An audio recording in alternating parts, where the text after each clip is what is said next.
So on social media this past week, author and activist Marianne Williamson posted this. She said, "The more the protests are filled with dancing, singing, conscious conversation, serious analysis, creativity, art, peace, love, and higher vibration, the more they jam the operating system of the old order. Hashtag woke rebellion." And you know what? We agree.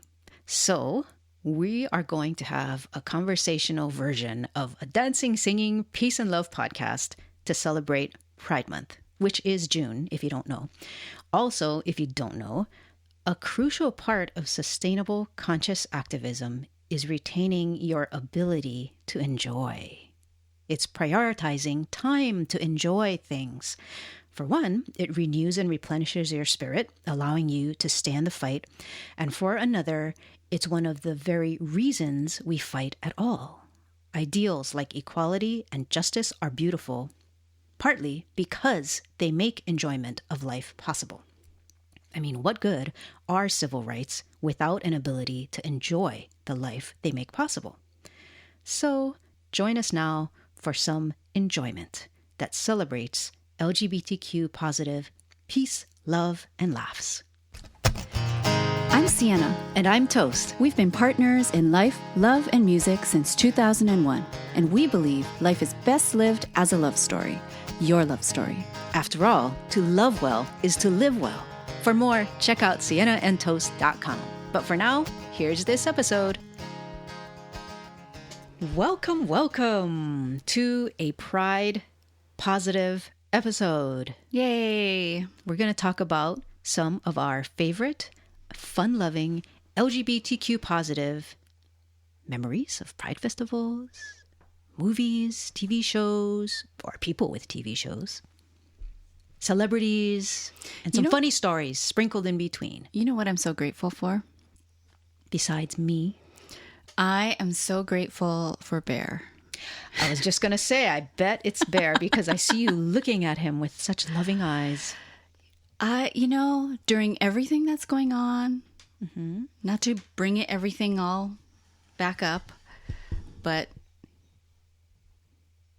animals, we need animals to help us just regulate and to keep our stress levels in check. Mm-hmm.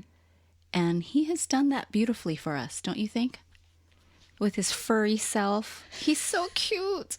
Yes. Okay, this is so disgusting, but I'll tell the people. Oh, what? So, Toast and I are probably those pet parents that we say, "Oh my God, he's so cute." Like so many times a day. Don't we do that so many times a day? Yes, we do. Oh my gosh, that's so disgusting.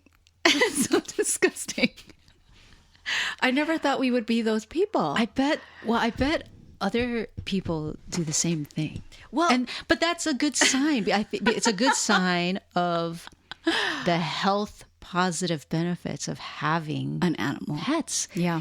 Yeah. Right. I mean, not to just use them as hormone supplements. enhancers. Yeah. But they are, aren't pets in like animal therapy? It's part of like engaging with nature and yes, having that help your organism to just chill, to connect and to heal. Yes. And what I would say is that, when we were fostering Bear and his siblings, he was not the cutest one. I know you keep bringing that I'm whispering up. Why do you keep bringing that up? Okay. I mean, every kitten is cute. Okay. Right? Okay. Every kitten is cute. But compared to his siblings are really cute. Like their markings, And when Bear was the only one who didn't get adopted, I felt so bad. It was like, we got to adopt him. But he's turned out to be this glorious looking cat. He's like the ugly duckling. turn into a swan. Oh my gosh. Okay, anyways, I just had to start with that because he's so cute up It's there. hilarious. You know what this conversation has just reminded me of is those movies. I can't even name an actual movie, but you know those movies that are for the teenager set, and it's about there's a character in there who's the awkward adolescent, pubescent, and then they blossom into Yes. right, Yes. what is that? Or like a good makeover show. Yeah. Revenge body, right? Oh, Isn't yeah, that yeah, a phrase? yeah. Yes. Okay. He Anyway. showed us. Oh, He's jeez. like, look at me. Anyway, I don't know where that came from. Yeah. I mean, I do. I was looking at him, but anyhow. Okay. All right. Okay. So happy Pride. Happy Pride, everyone. And like Toast said in the intro, it is so important. And I love Marianne's quote. About filling the protests with dancing and singing. Yes. Because we've been talking about that in the past episodes about keeping beauty alive, creating beauty, continuing on with your art and ways of expressing love and how important that is, especially now where I know a lot of people have stopped doing what they do. So we will continue on. And today we are talking about various Pride memories, which we have many of. And one of the things that Pride meant for us during a certain time in our lifespan is Pride always meant for us performing at Pride festivals, performing music at Pride festivals. And we have a lot of wonderful memories about performing at Long Beach Pride because we lived in Southern California for a while. So we had performed there many times, and the whole, when I think about those times, it's like the schlep. That's what I remember is the schlepping. Being your own roadies. Oh, yeah, for sure. Schlepping, going so early, making sure we have the right parking, and then schlepping all of our stuff, finding whatever stage we're at, because at the many Pride festivals, there are various stages. So we would always have like the coffee house stage, for acoustic music. So we'd be schlepping our stuff, looking for whatever coffee house stage, there was. And then one year we performed at San Diego Pride, which was really nice for us as well. But same thing, you're always looking for the parking. There's the parking issue, the schlepping issue, all of that stuff. Right. What I remember and appreciate is, especially in retrospect, right, is how massive those Pride festivals were. Yes. Oh Long my gosh. Beach, San Diego, LA. Huge. LA Pride. Oh, I would never go again. Way too crowded. It's nuts. Like you can't. The I don't best. know how people can enjoy. Yeah, it. for me, the best one was Long Beach, Yes. followed Long by Beach. San Diego. Yes. Long Beach was great. Yeah. And I used to love, after the whole schlepping and then performing, what I used to love is just being able to stay there the whole day through the night. And our friends would come, and then we would get to spend the evenings with them, just hanging out, eating, Walking through the seeing other grounds, performers, visiting the booths. Yeah, it was just, Yeah. it was just so fun. I remember the year we made T-shirts for our friends, and they wore the T-shirts to Pride. Yeah. And we all were like geeks wearing the same T-shirt. Yeah. With the iron-on design on it. But, when we went and attended as performers, a lot of times, you're introduced to one of the volunteers who are staffing, right, running the event, and they're driving you in a little golf cart thing to your stage or whatever, and showing you your backstage and stuff like that, and making sure you have what you need, and introducing you to the sound guy. Like you work with. You're dimming down my schlepping story. Now people are going, what? You had a golf cart taking you around? Not everywhere. I forgot about the golf cart. Not everywhere. We had to Schlep to the golf cart. Well, because maybe Long not. Beach is such a massive Pride festival. Yeah. Like it encompasses like it felt like it encompasses like a freaking practically an entire golf course. Like it's massive. It's huge. Yeah. But I guess what I'm getting at is how, as a performer, we had the opportunity to form, even though it was a short time span, form a relationship with some staff people beyond just, taking your ticket and putting your wristband on and okay, go. You know, everybody experiences that. But when you're working for a little longer period of time with the staff people, you just, you form this little bond. And I guess I appreciate that, like being part of that mix. And these people, in our experience at that time, they were nice great and kind, good energy, so positive and upbeat and happy about being a part of this, and being able to contribute. And that's what I guess spoke to me the most. And it really is captured in that phrase of pride, you know. So corny, but it's true. That's cornball. Yeah. Time for me to eat some popcorn now. That's corn. That's my dad joke. There's probably more coming in this episode. Well, you know, Toast, I think we mentioned this in the other episode. One of our friends, Toast, loves popcorn. Like, too much. She It's a problem. That's her thing. Popcorn. Like, loves popcorn. Like, love is so crazy. It's crazy how much popcorn Toast can eat in a sitting. I do understand the out of control energy that she has around popcorn, because I have that with salt and vinegar potato chips. So I understand it. But it never, like, I'm always amazed when she makes the most gigantic bowl of popcorn. Like, giant, I'm talking about a bowl that has a diameter. Here's my ruler. Of maybe, here, give it to me.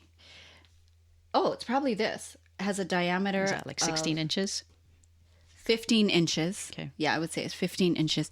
She fills that bowl with popcorn, and she will watch the news on her phone, or she'll be on Twitter, and she's eating popcorn consistently for however many minutes I'll it takes sit my to ass end down to end that in front bowl. of that bowl, and my elbow will just be it's going completely from the bowl to my mouth. Yeah, constant. And I'll get like a repetitive motion stress injury. And I can see it out of the corner of my eye because I see the popcorn eating happening. And the next thing you know, and then bowl it's is empty.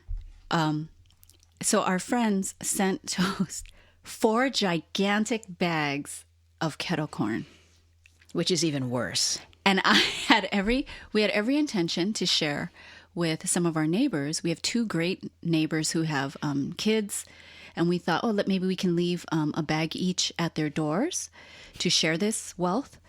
That hasn't happened. No. Okay, anyways, yes, that was a beautiful time at Long Beach Pride, and really connecting with the volunteers there. And such a corny, mushy love fest.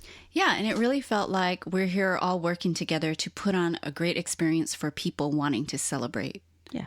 And it was very nice.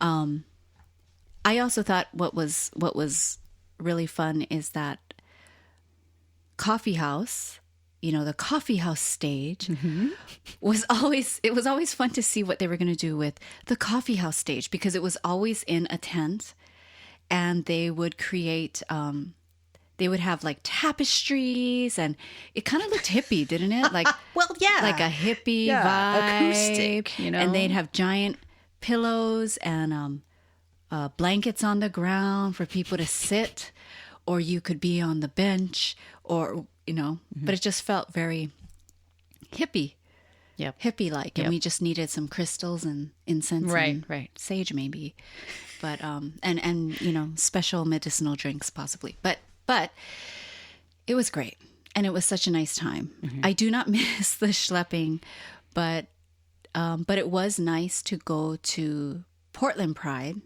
the other year. Yes, the yeah, first year when we were here. Because it was very calm. It was just a very different experience. Yeah. Parking was a breeze. Finding a place to sit when you're eating your lunch was a breeze. People were so nice, and it was just And you didn't even very calm. need to pay to get in. Oh, Like they were yes. taking My a gosh. suggested donation, but if you didn't have the money, they were like, "Oh, that's fine," Come in. which was a shocker to us. Yes. Because Long Beach Pride at the time, it was like $20 to $25 for a ticket. Yeah. And you pay for parking on top of that. So parking Right. might be $15 to $20. Right. No in-person Pride festivals this year. Nope. I'm sure they must have. I haven't been on social media much, but there's got to be some virtual Pride things going on, I would imagine. It's got to be. Yeah. But what's fantastic is if there are no Pride festivals, we can always enjoy movies. And more than ever now, there are so many movies out there that celebrate gay characters, gay people. There are so many. Yes, You know? our culture has gotten past the point of feeling awkward about a gay character, Yes. which is nice and refreshing. It is. However, I do have to say that I did recently see the movie. Now, people would think of this movie as maybe for teenagers. Okay. Okay. So I'll just say that Okay. out front. But there's a movie on Netflix called The Half of It.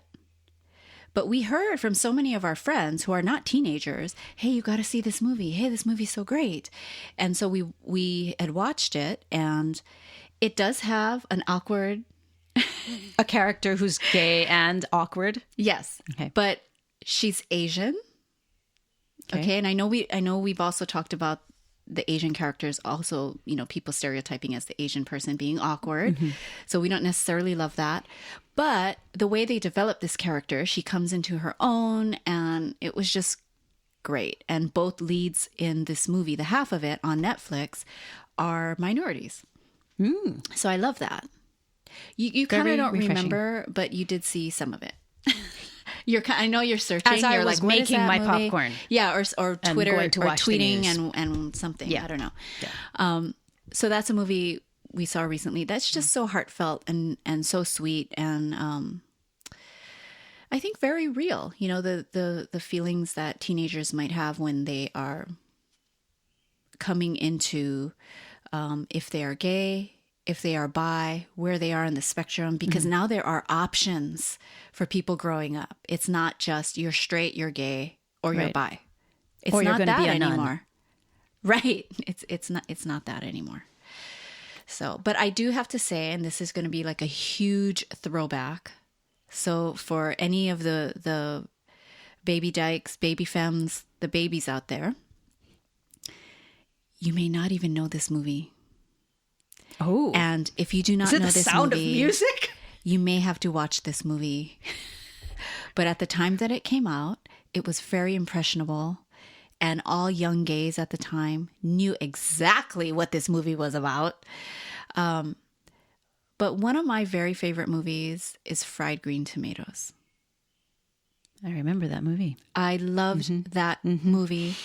I read the book. The book had recipes in the back for how to make fried green tomatoes. Yes. I tried. That's I right. failed. I didn't dry the tomatoes enough so that everything would stick on it.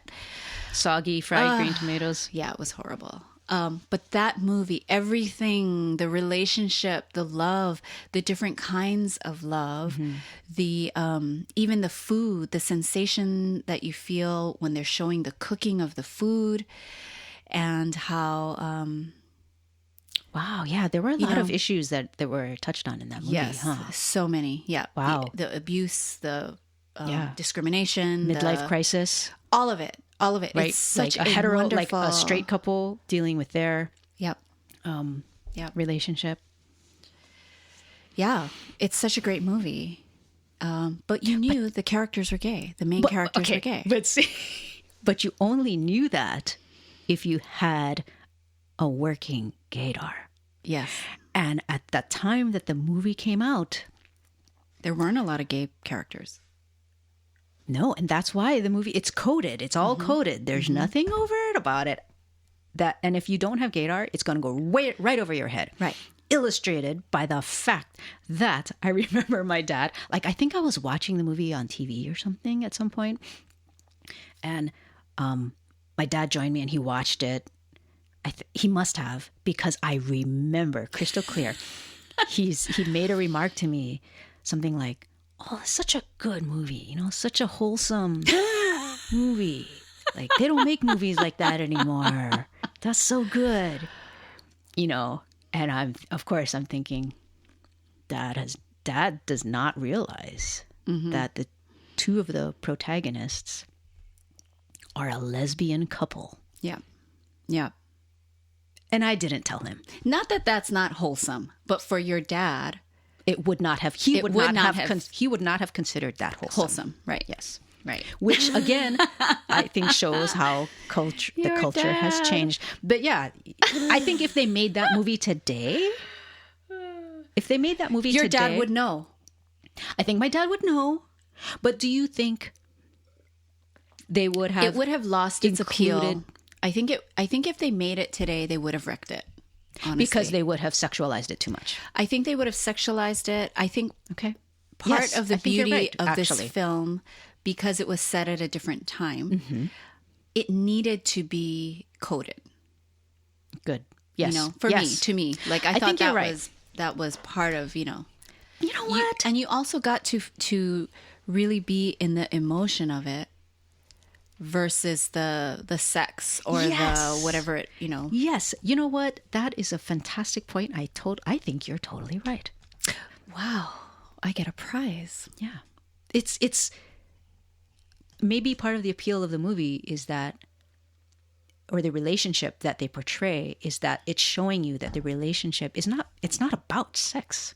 The relationship is about a deeper love. Mm-hmm. Okay. Although I'm sure they had sex. But anyways. Okay. All right. And I just realized we never even told people who may not have known what Fried Green Tomatoes is even about. We didn't even tell them what it's about. So, but they should go watch it. Yeah, they should go look it up. Check it out. It's so good. I would like to watch that again. Okay, let's see if it's still good. Okay, we got. Isn't that funny? How like you can go, oh my god, that movie was so good, and then you watch it again, and then you're like embarrassed for yourself. Yes. Okay.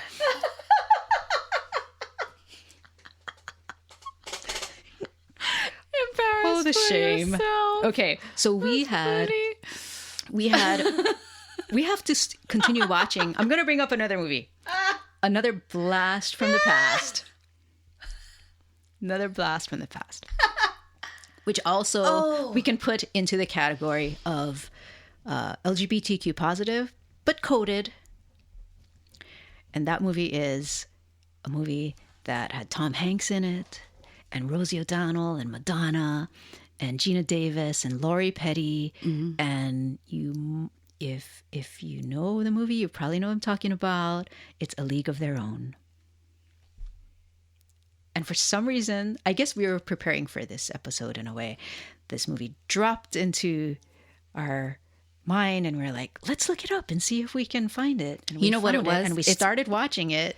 It was because of how intense things have been. Yes. We wanted just something that was wholesome, inspiring, and like just something to put us in another state. Yeah. Which movies are so great to help us to do. Yeah. So we looked up A League of Their Own, and we're having fun watching it. And we haven't finished it. It's so long. We need to finish it. But I have to say, one of the things, if you all are interested, on Netflix, I saw a documentary that was so beautifully made. It's called A Secret Love, and it talks about the story of two elderly women who had been in a relationship from way back in the 40s. And it's such a beautiful love story. What helps the makers to tell this story is that they have a lot of photographs from the time. They have some movies home movies.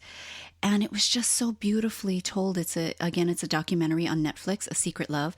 But one of the women was actually played in professional baseball. Yeah. So she was All-American, what is it called? All-American Girls Baseball League or something like that. Yeah.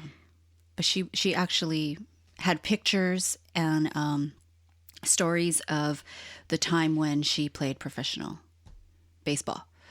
So amazing. Yeah. So you have to please watch that. It's your heart's just gonna leap out of your chest. In a good way. In a good way. I mean, it's sad.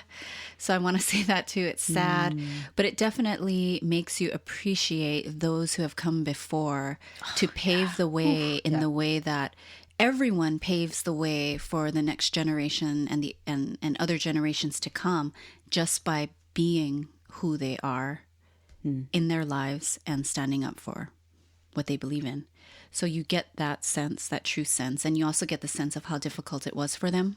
Wow. And you can compare that to your own experience today. And you have so much gratitude. And even though there's so much work to still be done, you cannot just take for granted all the work that has been done, which Toast will talk about a little bit more. We'll close that later. out at the end of this episode, right? Yeah. Okay. One more movie that I just have to mention because it is the only movie that I know of that has 2 Asian American characters as the lead. And the movie is called Saving Face. That was so good. And I remember when one of our friends... So good. One of our friends invited us over to her house to watch this movie. We'd never heard of it before, but it was Sienna and I and maybe four other Asian Americans, and we're all gay.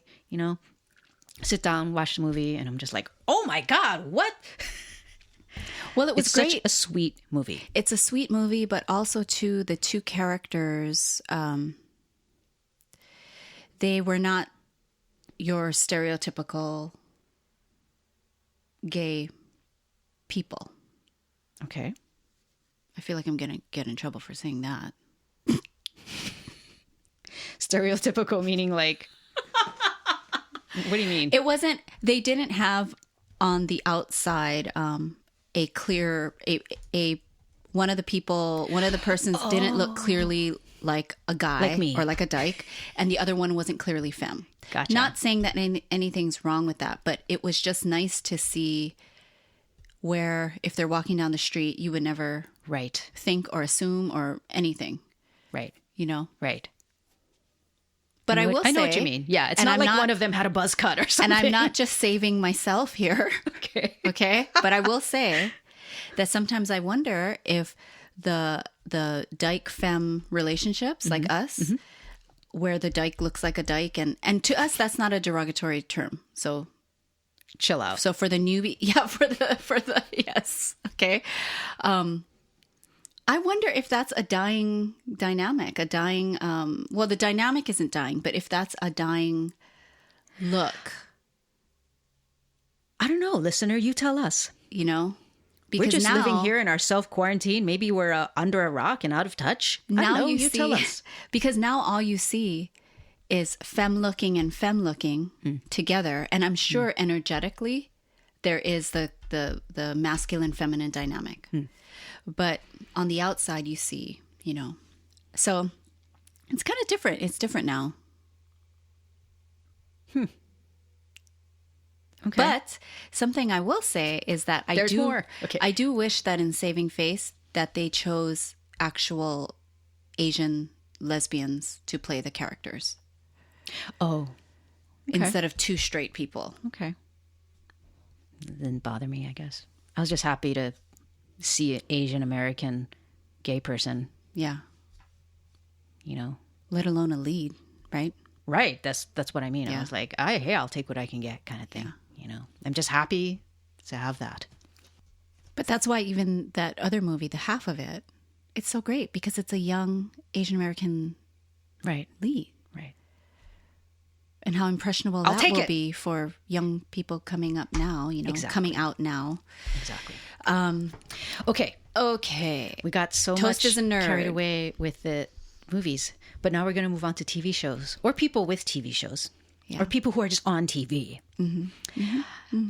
And because I'm a nerd, Toast is a nerd. the only names that really came to mind were first Anderson Cooper, and then Rachel Maddow. Yes. Which, by the way, I have to say, yay for Anderson Cooper, who has a new baby. Oh, that's right. Oh my God. That was so moving to see his post on Instagram. I just teared up for him. Yeah. So happy for him. Yeah.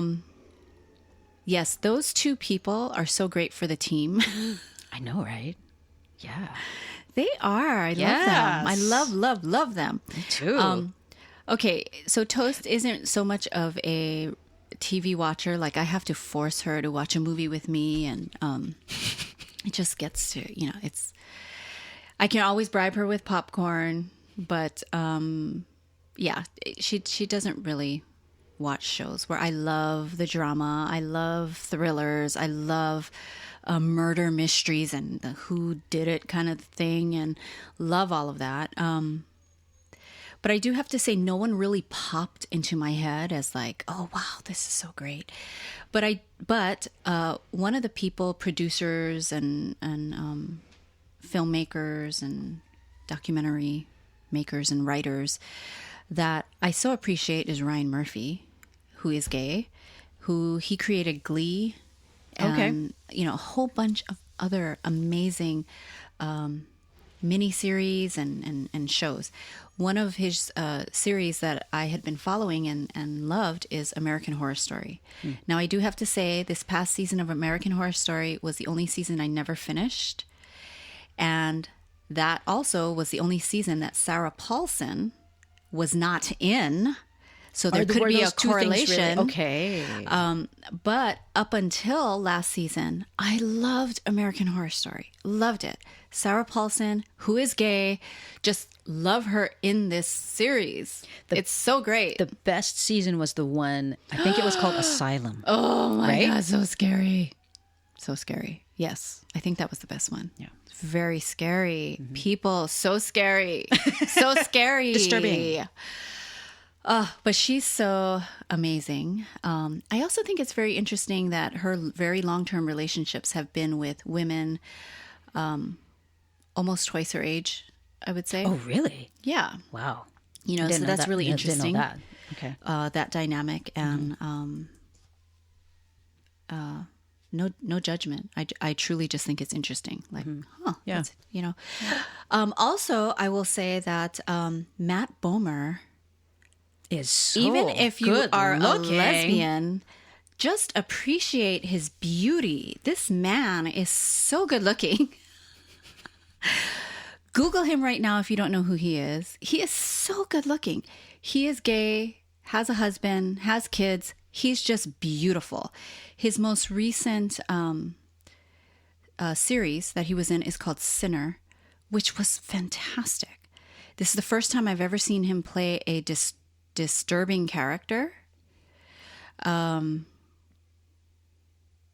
if you're interested in those types of psychological weirdo-ness, watch Sinner. Sinner is an amazing series, by the way. Matt Bomer is in season 3. Watch all seasons. They are just fantastic. Oh, but he's only in season 3. He's only in season 3. Okay.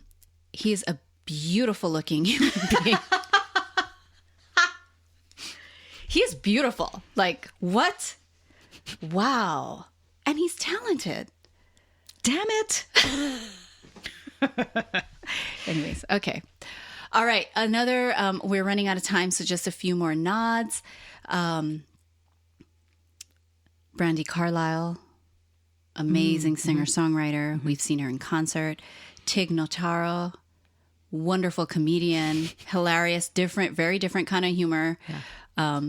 We just recently saw Hannah Gadsby's second Hannah series. Gadsby, Australian comic, or whatever she wants to I think she's New call it. Isn't she Australian?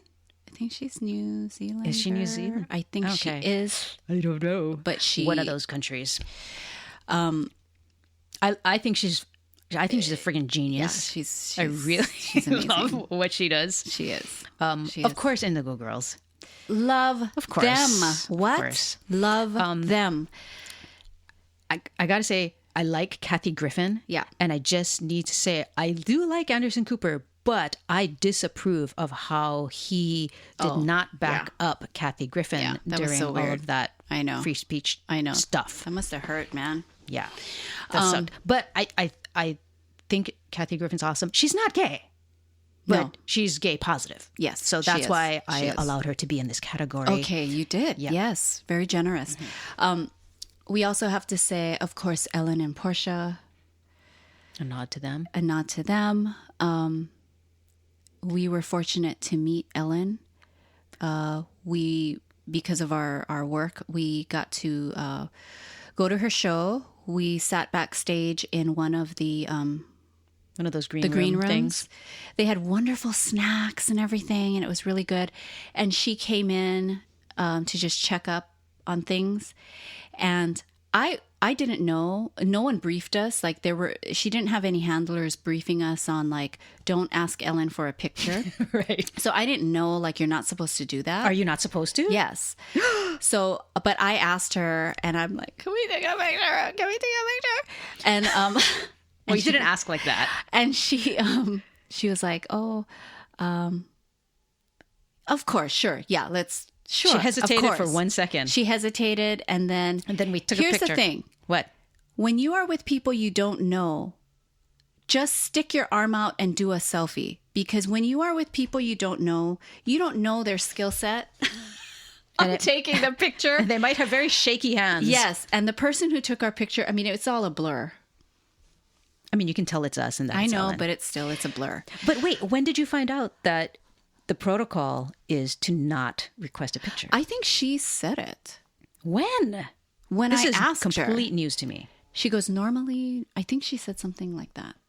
Or someone said, wasn't there somebody else standing there? Or I don't remember. Anyways, we got a picture. And they were very nice. Like all the people there were super nice. Her assistant was super nice. Everyone was super she was nice there. Too. She was so nice, Yeah. and she smelled so good. No. Do you remember her? She smelled so good. I guess I don't remember that. And she looked so good. Like her outfit, like she just, she looked so good. That's her job. Yep. Okay, I do have to say, can I say one more story? Of course. And then maybe of we don't course. need to have all of this stuff. Okay. I have to say Indigo Girls. Let's just tell this quick story. Okay. Indigo Girls. So when Toast and I first met, I had never heard of the Indigo Girls.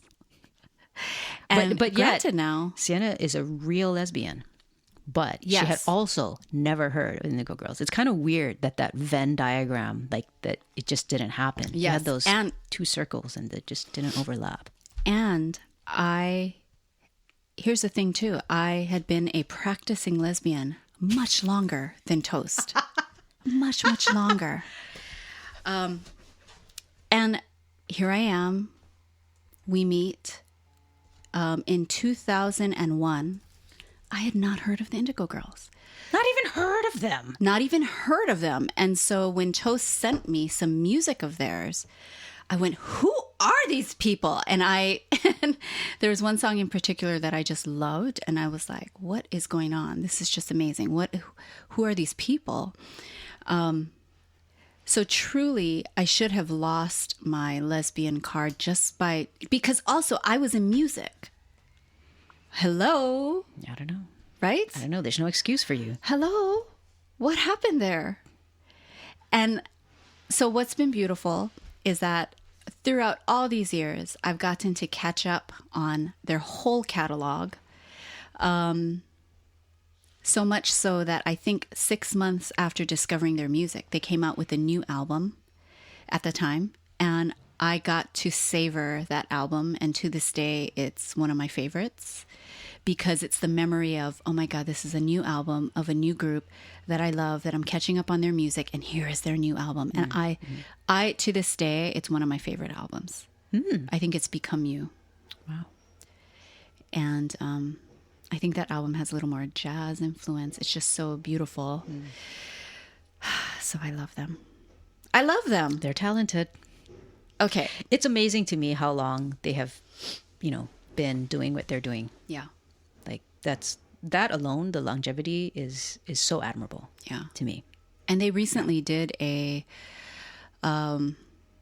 live virtual concert to help raise money for the indigenous For Honor the Earth. nonprofit. Yes, that they created. They helped create, and they were able to raise over. I think it's 200,000 over $200,000, Yeah, for doing a 1 hour. Yeah, concert. Amazing. Crazy. Yeah, That's like, I love it. That's so impressive to be able to use your art to help fund Yes, a mission. that's the power of art. Yes. Okay. So we Yes. will. Okay, so we're I going to think close this is out so now. important. Yeah. Okay, But say this Here's a because wrap that's so up here. important. Okay, so to close out this Pride Month episode, we just wanted to share a remarkable look back at the fight for LGBTQ marriage equality compared to another similar issue. So here's a look back. In the late 1950s, so this is a while back, but in the late 1950s, more than 90% of the United States was against marriage between blacks and whites. And it took 40 years before a majority of Americans were okay with this so-called mixed race marriages. So by comparison, public opinion about LGBTQ marriage equality went through that same trajectory. It went from a majority opposed to a majority okay with it within just 10 years. And what we as a society are now pushing for in 2020 is, once again, a revolutionary and a rapid advancement of more equality, more justice, more fairness, and more of these other beautiful things for more of us, of people, of citizens, a more perfect union. And that's really something to celebrate, is this push right now that's happening right now, a revolutionary and rapid advancement in these beautiful things. And so we do celebrate that. And we wish you a happy Pride Month. So as always, until next time, this is Sienna. And this is Toast, inviting you, encouraging you, and supporting you to come and live your love story.